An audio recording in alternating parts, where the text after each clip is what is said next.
नमस्कार, माझे नाव शंकर पगारे. मी रामानंद आरे DB कॉलेजचा विद्यार्थी. आज सर्वांना तुम्हाला सांगू इच्छितो की येत्या 20 तारखेला निवडणूक प्रक्रिया सुरू होत आहे. त्यामुळे आपण सर्वांनी जाऊन निवडणूक केंद्रामध्ये आपले मत मांडावे. आपल्या प्रत्येकाचे मत खूप महत्त्वाचे आहे. आपल्या या एका मतामुळे महाराष्ट्राचे भविष्य घडणार आहे.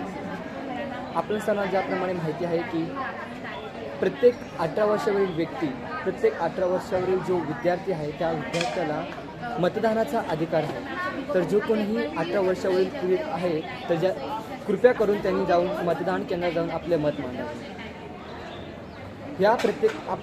आपल्या सर्वांना माहिती आहे आपलं प्रत्येक मत हे खूप मौल्यवान आहे. आपल्या ह्या मतामुळे महाराष्ट्रामध्ये खूप नाविन्यता निर्माण होणार आहे. तर ज्याप्रमाणे भारतच्या सीमेवरती सैनिक आपली भारताच्या प्रत्येकाची सुरक्षा करतो.